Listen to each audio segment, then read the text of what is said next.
Hi, Ma. Good morning to everyone. Today we are discussing the topic is dielectrics, unit 5. So in yesterday's class we are discussing so many things. So now we are discussing the dielectrics concept. What is meant by a dielectric? Dielectric is a material. Dielectric is a material in which all the electrons are tightly bound to the nuclei of the atoms. Dielectrics are insulators. They do not conduct electricity. Why? Because the electrons in dielectric are tightly bonded to the nucleus, so that there is no free number of electrons in dielectric. That's why there is no free number of electrons, then there is no charge carriers. That's why they do not conduct electricity. So thus there are no free electrons to carry current. The electrical conductivity of a dielectric is 0. There is no charge conductors, then the electric conductivity becomes 0. The molecules of a dielectric may be classified into non-polar and polar molecules. So what is meant by dielectric? Dielectric is a substance in this the electrons are tightly bounded by the nucleus, thus there is no free electrons to carry current. That's why the electrical conductivity of a dielectric is 0. So the molecules of a dielectric molecule can be divided into two types, non-polar molecules and a polar molecules. Non-polar molecules are molecules in which the center of gravity of positive charges coinciding with the center of gravity of negative charges. A non-polar molecule has zero dipole moment. That means the center of positivity and the negativity coincide to each other and then cancel to each other. Then a non-polar molecule has zero dipole moment in the absence of an external electric field. In case of external electrical field. Next one is the polar molecule. Polar molecule is one in which the center of gravity of positive and negative charges do not coincide to each other. They are separated by certain finite distance and hence these are placed in an external field. The field tries to orient the positive charge centers in the direction of the field and negative charge centers in the opposite direction. So in polar molecules, the center of gravity of positive and negative do not coincide to each other. Then we can place in this polar molecule in an external field. The field tries to orient the positive charge centers towards the electric field direction and the negative charge centers towards that means opposite to that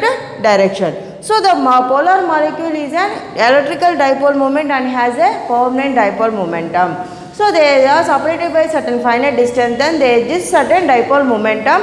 That means the centers are coincide to each other, there is no distance between these two, but are separated by a finite distance, certain distance r will be adjusted. Then dipole momentum 2qr, this is charges and r is the distance between these two charges. Then in case of non-polar, positive and negative charges are coincide to each other, then there is no dipole moment will be adjusted in between them. But in case of polar molecules, they are separated by certain finite distance, then we have permanent electrical dipole momentum. This is our 5th unit and next we will discuss the long answer questions. In this chapter we will get long answer, short answers and very short answer questions. So once I will repeat it. So dielectrics. In this chapter we will discuss the electric charges, electric potential, electrical energy, dielectric material, non-polar molecules, polar molecules, all are potential difference, all are discussing in this chapter. So this chapter name is electrostatic potentials and capacitors. Capacitors also knows we are discussing parallel plate capacitor, series capacitor, all are discussing in yesterday's class. So first in this today's class, once I will repeat. Dielectric. Dielectric is a material in which the electrons are tightly bonded by the nucleus, then there is no free electrons to carry current. That's why dielectric materials do not conduct any electricity. So these dielectric materials can be classified into polar and non-polar molecules. In case of non-polar molecules, in which these are one type of molecules in which center of gravity of a positive charge will be coincide with the center of gravity of a negative charge. That's why there is no dipole moment exist in between non-polar molecules. That's why these are in the absence of an external electric field. So Next one is the polar molecule. Polar molecules are the one type of molecules in which center of gravities of positive and negative do not coincide to each other. Then they are separated by certain finite distance. These molecules are placed in a certain external field. The field tries to orient the positive charges, center of the positive charges towards the field, and negative charges opposite to that field direction. Then these polar molecules having certain dipole, permanent dipole momentum. Why? Because they are separated by certain finite distance. And next we will discuss the long answer questions.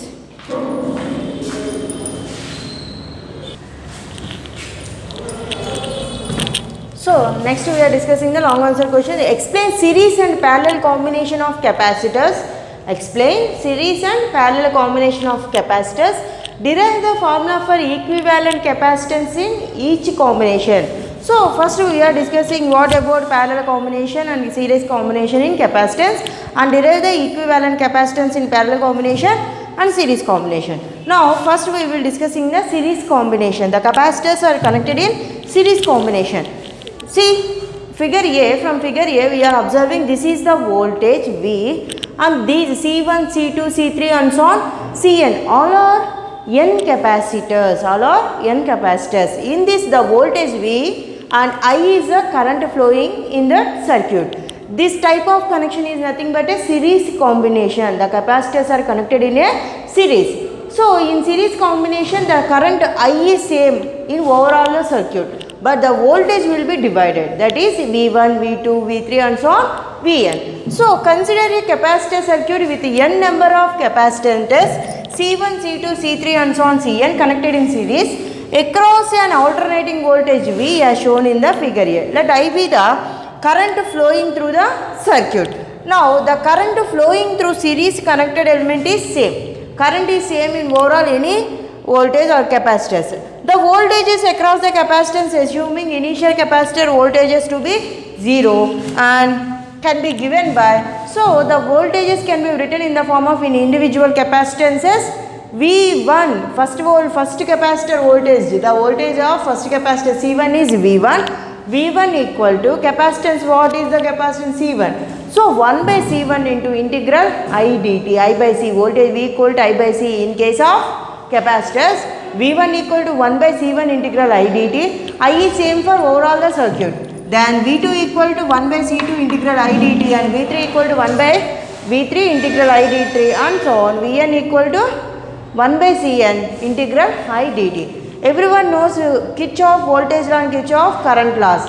So applying KVL, KVL means Kirchhoff's voltage law. So from that we use, that means the total voltage will be equal to the sum of the individual voltages. By applying Kirchhoff law, the total voltage is V and individual voltages are V1, V2, V3 and so on. V equal to V1 plus V2 plus V3 plus and so on Vn. That is can be written in the form of V minus V1 minus V2 minus V3 and so on Vn equal to 0. So we get V minus, we substitute the values V1, V2, V3 and so on Vn values. Then from that we can V minus integral I dt will be common. So V minus 1 by C1 plus 1 by C2 plus 1 by C3 plus 1 by and so on 1 by Cn into integral I dt will be equal to 0. This 1 by C1 plus 1 by C2 plus and so on 1 by Cn will be taken as 1 by Cs. That means the capacitors are in series combination, that is the equivalent capacitance in series combination.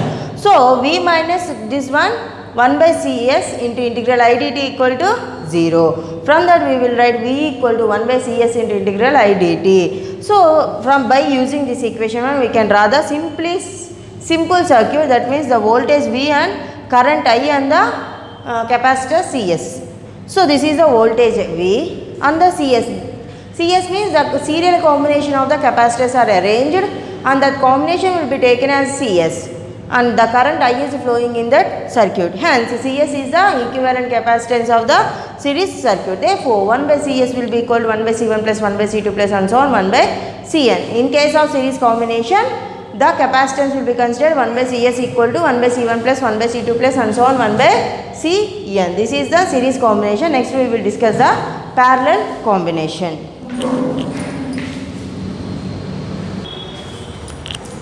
So next we are discussing the parallel combination of the capacitor circuit. So in this parallel combination, here we are observing here is the voltage V plus minus, and these four n capacitors are connected in parallel combination. Observe the circuit diagram. These capacitances are connected in parallel combination. This is current I flowing through circuit. The current I will be different for different capacitors. That means the I will be divided into I2, I3, I4 and so on, In, but the voltage will be same. Okay, so now in this we are observing, consider a capacitor circuit in which with n number of capacitors, that means C1, C2 and so on, Cn connections parallel across an alternating source V as shown in the figure I. So from that, here the current will be divided into In. So the voltage is same. Then we can write the equation I1 will be equal to the capacitor I1, the electric current in capacitor 1, I1 will be equal to C1 into dV by dt, and I2 equal to C2 into dV by dt, and so on. In will be equal to Cn into dV by dt. So we are applying KCL. KCL means Kirchhoff current law. That means here current will be divided. So voltage will remain constant. So KCL Kirchhoff current law, we will get the total current passing through a circuit will be equal to the sum of the individual currents flowing in that circuit. That's why I equal to I1 plus I2 plus I3 plus and so on In. Substitute the values of I, I1, I2 and so on. We will get I equal to C1 into dV by dt plus C2 into d by dV by dt plus C3 into dV by dt plus and so on Cn into dV by dt. Common the number dV by dt will be common on total equation. Then we will get I equal to C1 plus C2 plus C3 plus and so on Cn into dV by dt. So that combination can be taken as, this is the, we are considering here parallel combination. That's why I equal Cp into dV by dt. That Cp will be equal to equivalent capacitance in parallel combination. That represents that equation I equals Cp into dV by dt. This combination can be represented by using this diagram. This is the voltage V and high current flowing through the circuit is I, and the parallel combination Cp, here Cp means Cp equivalent will be equal to C1 plus C2 plus and so on Cn. In series combination 1 by C1 equal to 1 by C equal to 1 by C1 plus 1 by C2 plus and so on 1 by Cn. This is the combination of series and parallel capacitors and their equivalent capacitances. Next class we will discuss short answer questions, and then thank you.